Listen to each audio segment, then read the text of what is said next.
This is the part of buying a business that confuses almost everybody. And honestly, nobody really explains it well. It's called equity injection. And there's one thing about it that most first-time buyers have no idea is even possible, where the money you're already spending on the deal can actually count towards your down payment. I'll show you exactly how, but first you need the full picture. So let me break it down for you. So when you're buying a business with an SBA loan, you're going to need what's called an equity injection. And it's one of those things that trips up pretty much every first-time buyer, and not many people actually explain it. And look, before I do, I'm not going to pretend buying a business is cheap, because it's not. This is expensive and you need real money to do it, and there is a real risk.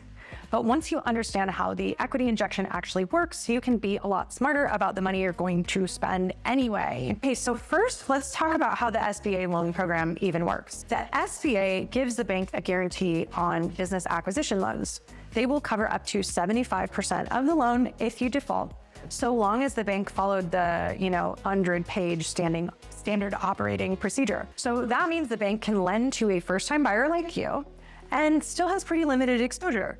It makes it very attractive for banks. If you can't make your payments, the government covers them for most of the loss. And then on top of that, the SBA wants you to bring at least 10% of the loan to the table yourself. It's your equity injection. And honestly, a lot of lenders are going to want more, 10 to 15%, especially if you're a first timer or the deal looks a little riskier. So this is real money. Your 10% sits underneath the loan as a first cushion if anything goes wrong. Now stay with me for a sec, because the next part is what makes the cool thing later actually make sense. You might be wondering, okay, if the SBA covers most of it, why do they still make me personally guarantee the loan? Good question. Because the only way the bank gets paid back is first, they liquidate the business. And then second, they come after whatever you've got. Your home, your investments, anything of value apart from your retirement accounts, those are safe. They have to take all of that before the SBA will cover them. And it's a big pain in the butt for banks. They don't want to do it. So that's why they scrutinize so hard who they'll lend to.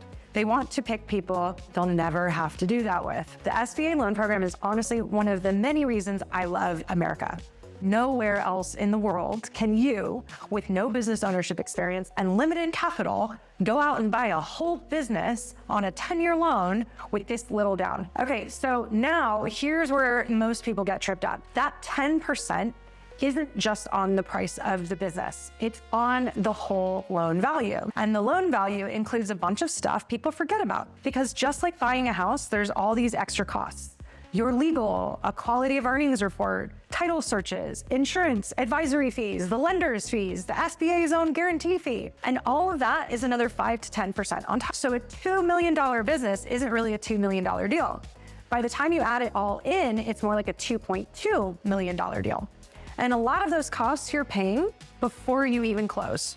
So you're putting in real money into a deal that hasn't happened yet and might not get over the finish line. So if you've only got so much cash and the deal costs more than the sticker, how do those extra costs get paid? Well, here's where equity injection gets really cool. If you paid those expenses out of pocket before the deal closed, you can have them applied towards your equity injection. So if you paid $100K before you closed, as long as they're justifiable deal expenses, your lender can add them to the loan and to the amount you need to bring. All of those extra expenses get added to the loan, which is the loan value. And you only have to cover 10% of the loan value. So let's say you spent $100K out of pocket on your $2 million deal, and you've got another $100K of expenses to pay at closing. Your loan value is $2.2 million. Your 10% is $220K, but you already paid $100K. So you only need to bring $120K at close. Isn't that rad? Yes, it's a risk to pay for advisors, legal, and quality of earnings before closing. And you do risk broken deal costs. But if you're going after a solid business that's a great fit with a motivated owner and a broker on the other side, those costs are basically a prepayment of your down payment. As long as you close, you're just applying money to what you would have owed anyway. Now, the honest caveat, because I'm always gonna give it to you straight, this is up to your lender, and it's gotta be done right and stay SBA compliant.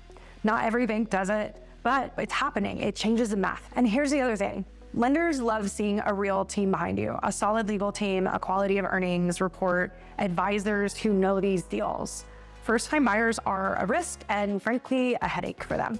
So when you show up prepared with an awesome team behind you, you look less risky, and that can get you better terms. Even 0.5% better on a $2.2 million loan is about $71,000 less in interest over the life of the loan. So those advisors kind of pay for themselves just by showing up like a buyer that the bank wants to bet on. So that's equity injection. And that's the thing nobody tells you. The money you spend to do this right doesn't have to be a cost on top. A lot of it can count towards the down payment you already owed. It's expensive, no way around that. This is real money. But done right, that money makes you more competitive and seriously ups your odds of actually closing if you spend it in places that will help you get to the finish line instead of it just disappearing.